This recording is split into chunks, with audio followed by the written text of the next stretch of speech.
चलो find 5 rational number between 2/5 and 3/5 और 2/5 और 3/5 के बीच में हमको 5 रेशनल नंबर पता करना है। ठीक है, अगर 5 रेशनल नंबर पता करना है तो हमको 6 से ऊपर और 6 से नीचे मल्टीप्लाई करेंगे, इसमें भी 6 से ऊपर और 6 से नीचे मल्टीप्लाई करेंगे। फिर डिनोमिनेटर तो सेम रहेगा, ऊपर में चेंज करते जाएंगे, जो जो इनके बीच में नंबर पड़ेगा वो सारा नंबर इनके बीच में पड़ेगा। तो ये तो सिंपल तरीका, थोड़ा सा विजुलाइज कर लेते हैं। ठीक है, तो सबसे पहले बात ये जानते हैं, अगर 5 रेशनल नंबर पूछता है तो हमको 6 से मल्टीप्लाई क्यों करना पड़ता है, ये हम देखो जानते ही हैं। अगर 0 और 1 है, ठीक है, अगर हम इसको 3 इक्वल पार्ट्स में बांटेंगे, ठीक है, 3 इक्वल पार्ट्स में बांटेंगे मतलब 3 से डिनोमिनेटर को 3 से बढ़ाएंगे, तो मतलब डिनोमिनेटर में 3 से मल्टीप्लाई करेंगे, न्यूमरेटर में 3 से मल्टीप्लाई करेंगे, तो अगर उसमें 3 डिवीजन बढ़ता है तो हमको उसके बीच में 2 नंबर मिलता है। ठीक है, तो अगर 3 कर रहे हैं तो 2 नंबर मिलता है, अगर 4 डिवीजन करता है तो हमको 3 नंबर मिलता है। इसीलिए अगर 5 पूछा तो हमको 6 से मल्टीप्लाई करना होता है। पहला रीजन तो ये क्लियर होगा। अब दूसरा चीज़ थोड़ा सा विजुलाइज करते हैं ये चीज़ें हो कहाँ रही हैं और क्या हो रही हैं, तो थोड़ा सा चीज़ समझोगे बहुत आसानी समझ में आएगा। जैसे मान लो ये 0 और 1 है, ठीक है, और ये दोनों प्रॉपर फ्रैक्शन है, तो ये इन दोनों के बीच में लाई करेगा, 0 1 के बीच में। तो देखो क्या होगा कि ये होगा, इसको 5 इक्वल पार्ट्स में डिवाइड कर दे रहे हैं, 1 2 3 4 1 2 3 4 5 इक्वल पार्ट्स में अगर हम डिवाइड करते हैं तो हमको ये 1/5 मिलेगा, ये 2/5 मिलेगा, ये 3/5 मिलेगा, और ये 4/5 मिलेगा, और ये 5/5 मिलेगा, तो 1 हो जाएगा। तो हमको क्या पता चल रहा है कि हमको 2 नंबर यहाँ दिए हुए हैं। ठीक है, 2 नंबर इस पॉइंट और इस पॉइंट पे दिए हुए हैं। ठीक है, तो 2 नंबर इस पॉइंट पे दिए, तो इसके बीच में हमको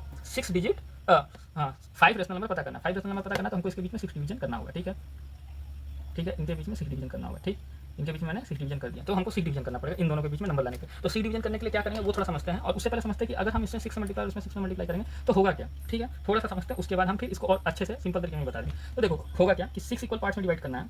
तो एक बात समझो, सबसे आसान तरीका पहले बता दे रहा हूँ और उसके बाद थोड़ा सा कॉम्प्लिकेटेड चीज़ बताऊंगा। ठीक है, तो जैसे मान लो कि इस पूरे नंबर को अगर मान लो ए मान लेते हो और इस पूरे नंबर को बी मान लेते हो, और इसके बीच में डिवीजन है नहीं, मान ही मेरा का डिवीजन है। ठीक है, और इसके नीचे 1 मान ले रहा हूँ। ठीक है, ये पूरा ए है, 2/5 ए है, 2/5 ए इक्वल टू 2/5 है। ठीक है, और बी इक्वल टू 3/5 है। ठीक है, और इसको बी मान ले रहा है, ये बी है, और बी के नीचे 1 कर दे रहा है। बात क्लियर है, ये बी इक्वल टू 3/5 है। ये बात क्लियर हो गया। और अभी क्या है कि अभी इसके बीच में डिवीजन है, इनके नीचे में भी 1 है, इनके नीचे भी 1 है। ठीक है, इनके नीचे भी 1 है, इसके नीचे भी 1 है। ठीक है, ए के नीचे 1 है, बी के नीचे 1 है, क्योंकि इनके बीच में डिवीजन बढ़ाना होगा, तो इसके ऊपर भी 6 मल्टीप्लाई करना है, इससे भी 6 मल्टीप्लाई करना है, यहाँ भी 6 मल्टीप्लाई करोगे, यहाँ भी 6 मल्टीप्लाई करोगे। बात समझ में आ रहा है। तो हुआ क्या कि ए है उसके नीचे 1 था, ए था उसके नीचे 1 था, बी था उसके नीचे 1 था, तो यहाँ 6 मल्टीप्लाई करो तो यहाँ भी 6 मल्टीप्लाई करो, यहाँ भी 6 मल्टीप्लाई करो तो यहाँ भी 6 मल्टीप्लाई करो, तो हो क्या रहेगा, ये 12 आ जाएगा, ऊपर मल्टीप्लाई होगा, और ये 5 वाला नीचे चलाता है। ठीक है, तो 5 × 6 होगा, तो ये 30 आ जाएगा। ये बात क्लियर हुआ। मैंने क्या किया ना कि इस पूरे को 1 माना है, ए माना है, एक नंबर मान लिया इसको ए, नीचे डिनोमिनेटर है ही नहीं। ठीक है, अब मैंने क्या किया, उसके नीचे 1 लिखा हुआ है। ठीक है, नॉर्मली फिर क्या किया है मैंने कि 6 इक्वल पार्ट्स में डिवाइड करना था, तो नीचे 6 मल्टीप्लाई, ऊपर 6 मल्टीप्लाई, बी लिखा हुआ है 3/5। ठीक है, और डिनोमिनेटर में 1 है। ठीक है, डिनोमिनेटर में 1 है। ठीक है, तो ऊपर में मैंने 6 से मल्टीप्लाई किया, डिनोमिनेटर में 6 से मल्टीप्लाई करता है, तो देखो हमको क्या मिला, ऊपर मल्टीप्लाई करो तो 18 आ जाएगा, और ये 5 आएगा, और डिवाइड में 6 इंटू है, तो डिवाइड में 6 इंटू है, तो ये नीचे चला जाएगा, तो 1/6 हो जाएगा, तो ये हमको 30 मिल जाएगा। ठीक है, तो ये 5 नीचे आ जाएगा, तो मल्टीप्लाई होगा, तो ये 30 हो जाएगा। ये बात समझ में आ रहा है कि हमने क्या किया कि इस पूरे को एक नंबर मान लिया, और ये माना कि इसके नीचे डिनोमिनेटर 1 है, डिनोमिनेटर 1 है, और इसको भी पूरा एक नंबर माना, डिनोमिनेटर 1 है, तो मैंने ऊपर में 6 मल्टीप्लाई किया, नीचे से मल्टीप्लाई किया 6 से, ऊपर मल्टीप्लाई किया 6 से, नीचे मल्टीप्लाई किया 6 से, तो हमको क्या मिला 12/30 और 18/30। उससे क्या हुआ कि अब क्या हुआ कि ये जो नंबर बन के आ रहा है, ये जो नंबर बन के आ रहा है, तो इनके बीच में जो डिवीजन है ना, हमको इनके बीच में 6 डिवीजन मिल जाएगा। ये बात समझ में आया कि 6 से मल्टीप्लाई किया तो हुआ क्या, इसके बीच में 6 डिवीजन आ गया। तो हमारा जो नंबर बन के आ रहा है कि देखो फर्स्ट नंबर, देखो अब हम क्या लिखेंगे, 2/5 can be written as 2/5 into 6 ठीक है, इक्वल टू 12/30, और 3/5 can be written as 3/5 into 6, ठीक है, इक्वल टू 18/30। देखो एक्चुअल में हो ये रहा है, एक्चुअल चीज़ ये हो रही है, एक्चुअल में जो चीज़ हुआ है ना वो ये हुआ है इस क्वेश्चन को सॉल्व करने में। ठीक है, लेकिन आप लोग लिख इस तरीके से देते हो। ठीक है, एक्चुअल में ये हुआ। ठीक है, तो अब क्या हुआ कि नंबर लाइज बिटवीन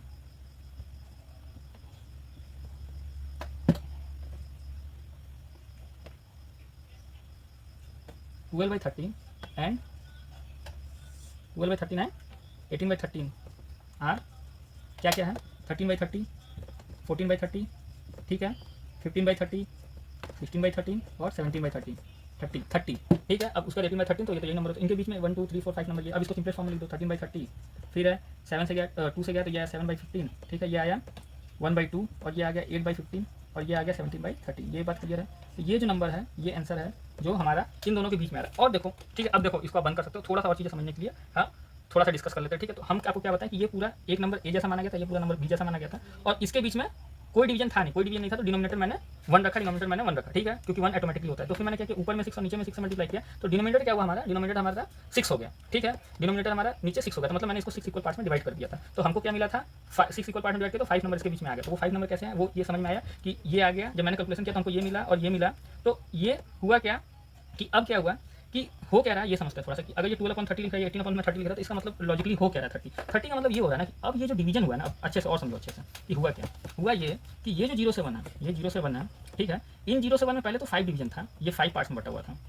ठीक है, ये 5 पार्ट्स में बटा हुआ था, ठीक है। अब हुआ क्या कि जैसे ही मैंने 5 इंटू इसमें किया, 5 इंटू इसमें किया, तो हुआ क्या कि अगर ये आया था 12/30 और ये आ गया था 18/30, ठीक है। तो हुआ क्या कि ये भी देखो, अब हुआ क्या कि जब ये 6 पार्ट में डिवाइड हुआ 2/3, ये 2/5 था, ठीक है, ये 3/5 था, तो ये 6 पार्ट में डिवाइड हुआ ना, ठीक है, ठीक है, ये 6 पार्ट में डिवाइड हुआ, ये 6 पार्ट में डिवाइड हुआ, तो हुआ क्या, सिर्फ यही नहीं डिवाइड हुआ, हकीकत में हुआ क्या कि ये भी 6 पार्ट में डिवाइड हुआ,